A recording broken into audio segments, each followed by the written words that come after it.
What's up bro, sis dan mother-father sekalian, Hazwan Shah Bebe, hashtag bukan Zizan, the king of paletau. Video kali ni macam yang korang tengok dekat tajuk, aku nak cerita pasal Smackdown minggu ni yang dah ada penonton dan juga siapa yang aku rasa patut menang Money in the Bank besok. Tapi sebelum kita mulakan, aku nak belanja korang dulu. Belanja korang layan intro ni.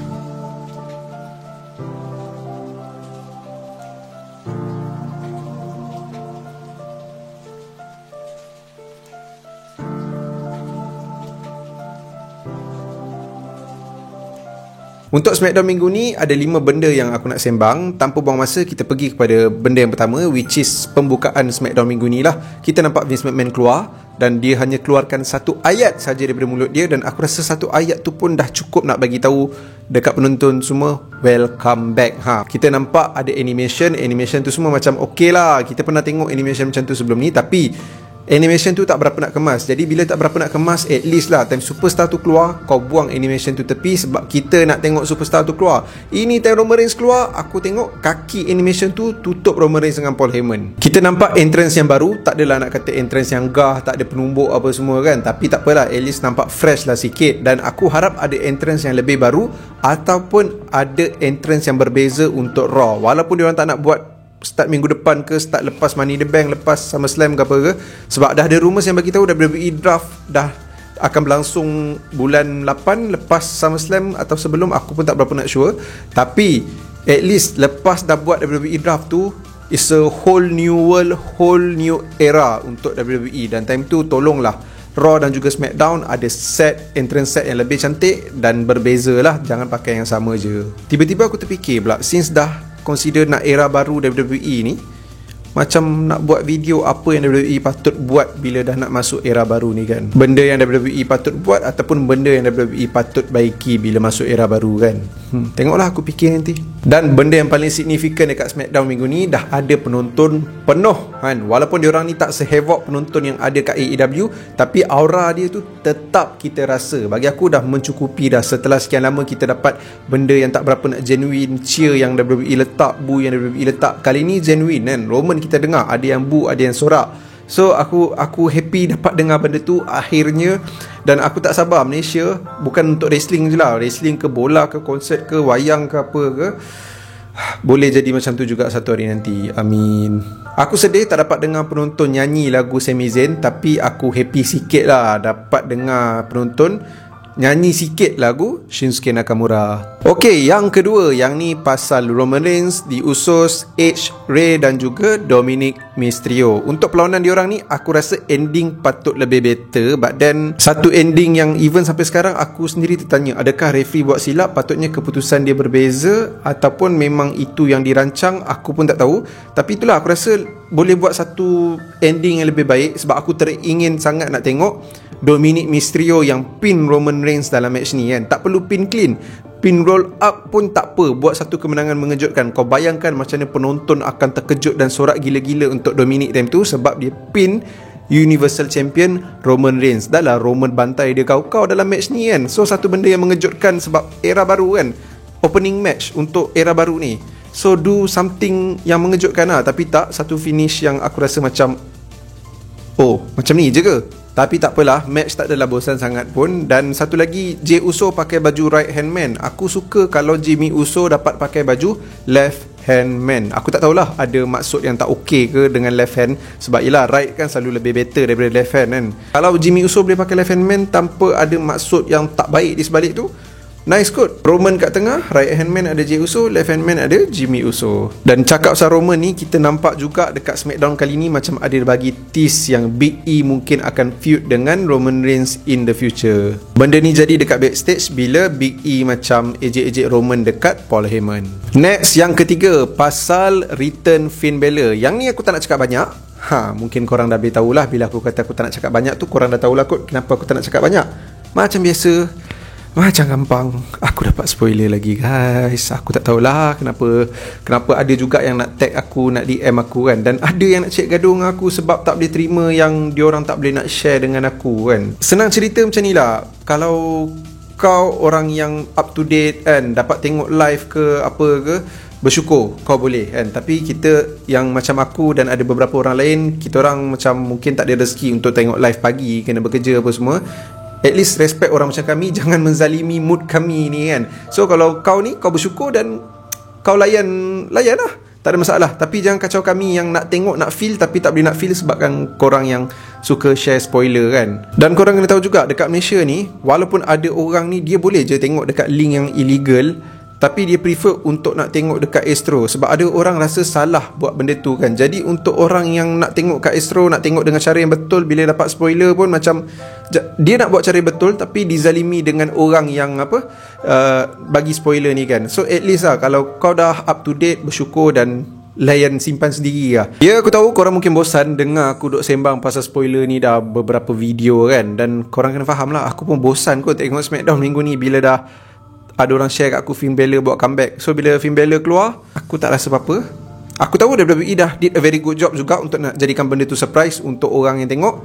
Tapi somehow ada juga orang yang pergi ruinkan benda tu untuk orang lain kan. So aku rasa WWE dah did a very good job. Mungkin Smackdown boleh jadi good place untuk Finn Balor. But then untuk aku tak boleh nak share apa yang aku rasa sebab aku just rasa boring sebab dah tahu. Even aku sendiri dah buat part aku untuk tak follow IG WWE, IG Abah Wrestling. Aku sendiri cakap Abah Wrestling minta maaf tak boleh nak follow sebab kadang-kadang kalau dia post result awal, aku nanti dapat spoiler. Dan dia pun faham benda tu kan. So itulah cakap Abah Wrestling. Ini dia guys, baju yang aku pakai ni, baju NXT ni daripada Abang Wrestling. Dan Abang Wrestling bukan ada baju NXT je, banyak lagi baju design lain. Ada hari tu dekat video yang lepas, design Jeff Hardy. Kalau korang tak tengok lagi video yang lepas, video Q&A 2.2 tu, tengoklah yang keluar kat atas ni. Aku dah tunjuk design Jeff Hardy yang Abang Wrestling jual. Ada banyak lagi lah Smackdown punya design, Raw apa semua.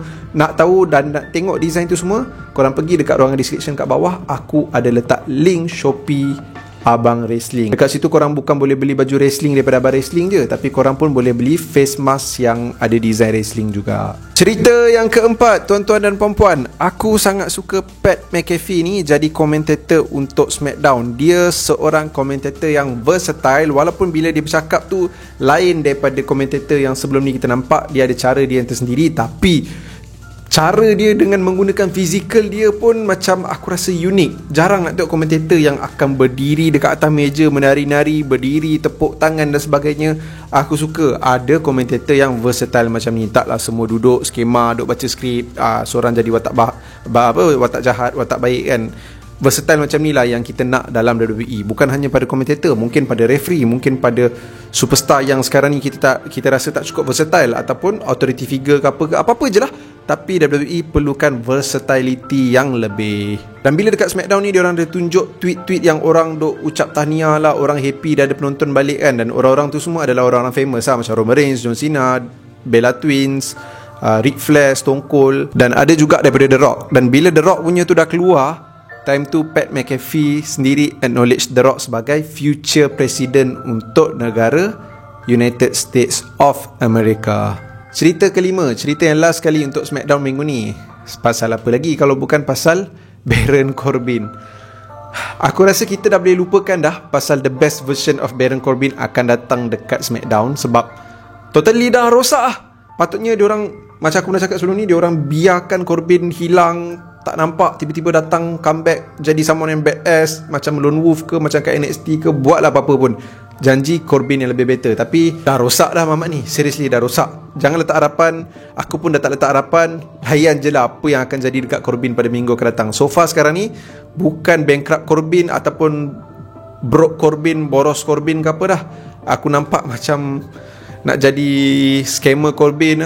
Macam nice juga sebenarnya kalau ada karakter scammer dalam WWE, tapi aduh sayang lah Corbin yang bawa watak scammer ni kan. Aku lagi prefer someone macam Cameron Grimes ke, orang yang betul-betul ada karisma untuk jadi scammer. Sebab apa? Nak jadi scammer ni kena ada karisma. Kalau tak, macam mana orang nak kena tipu? Ini cara Corbin convincekan orang untuk fund dia ke apa kan. Rasa macam ni scammer buat kerja. Memang kau fail lah jadi scammer kan. So buatlah apa pun, aku rasa fail juga Baron Corbin ni. Aduh. Okay, video ni akan diupload pada hari Ahad, maksudnya Money in the Bank hari Isnin, besok lah.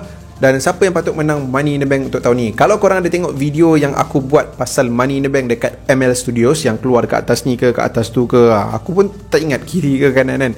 Korang tekan je lah untuk tengok video tu. Dan dalam video yang aku buat kat ML Studios ni, aku ada bagi tahu aku rasa yang patut menang adalah Shayna Baszler untuk yang perempuan, dan untuk yang lelaki Ricochet dan juga Finn Balor. Tapi video tu guys di shoot pada bulan 5. Time tu kita tak tahu siapa pun yang masuk dekat perlawanan Money in the Bank ni, dan tup-tup yang masuk hanya Ricochet seorang je daripada siapa yang aku sebut patut menang lah. So sekarang ni kalau tanya aku balik siapa patut menang, jawapan aku mungkin berbeza. Untuk yang perempuan kita nampak Shayna Baszler tak masuk. Aku pun tak faham kenapa, tapi itulah dia orang kena stick 4 Raw 4 SmackDown. Dan sedih Shayna Baszler tak masuk. Tapi kalau ada Tamina, Natalya, walaupun dia orang ni SmackDown, dia orang patut defend title tu untuk Shotzi Blackheart dengan 3 knots kot. Dia orang dah kalahkan Natalya, Tamina 2 kali dah. Patutnya dia orang defend title daripada dia orang compete dalam match tu. Tapi sebab the brand dan dia orang tak planning benda ni awal-awal, aku pun buat tak nampak je lah. Tapi siapa yang patut menang sekarang ni daripada 8 nama yang ada? Kalau pemenang tu datang daripada Raw, aku nak Nikki Cross menang sebab dia ada a very good run sejak kebelakangan ni. Dan kalau pemenang tu datang daripada SmackDown, aku nak Liv Morgan yang menang. Sebab Liv Morgan dah ada story yang baik juga menjelang ataupun menuju ke Money in the Bank. Aku tak kata the best story ke apa, tapi okey lah story yang melibatkan Liv Morgan ni. Dia dah kalahkan Carmella 2 kali kot. Carmella jadi contender untuk Women Champion dekat SmackDown minggu ni. Okey, cerita pasal Money in the Bank lelaki pula. Okey, yang ni aku minta cadangkan 3 nama yang patut menang lah. Sebab dekat video ML Studio tu aku ada letak nama Ricochet. Jadi Ricochet boleh letak dekat nombor 3. Dan untuk nombor 2 ni aku akan pilih Big E. Kalau pemenang tu daripada SmackDown, aku nak Big E yang menang. Sebab aku rasa dah sampai masa untuk Big E ni jadi Universal Champion ataupun WWE Champion. Jadi disebabkan tu aku rasa Big E patut menang. Tapi yang aku betul-betul nak tengok dia menang ni, nombor 1 ni adalah John Morrison. Kau bayangkan dia dah lama gila dekat WWE, lepas tu dah pergi promotion lain, dekat promotion lain berjaya jadi top star, masuk WWE geng dengan The Miz, macam lebih pada komedi balik. Dan aku rasa John Morrison deserve better. Dalam banyak-banyak nama ni, 8 nama ni, ada yang dah jadi dah pun WWE Champion, Universal Champion. Tapi antara 8 nama ni pun paling aku nak tengok jadi champion sebenarnya adalah John Morrison. Aku rasa dia sangat deserve dah pun untuk jadi champion dengan skill yang dia ada, dengan karakter dia sekarang yang bagi aku sangat fun. Tapi sebab aku tak rasa WWE nak bagi John Morrison menang. Dia ni dah macam ke level Riddle, R-Truth dah, bengong-bengong kan, komedi sikit.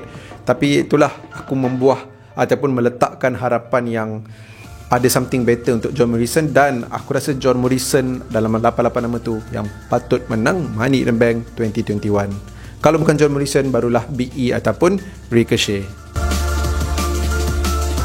Okay guys, itu saja untuk video kali ni. Kalau korang datang kat channel Hazwan Shah Wrestling ni, tak tekan lagi butang subscribe, tunggu apa lagi guys? Make sure korang tekan dulu butang subscribe, tekan sekali butang loceng sebelah butang subscribe. Dan kalau korang tak tengok lagi dua-dua video ni, tengok salah satu.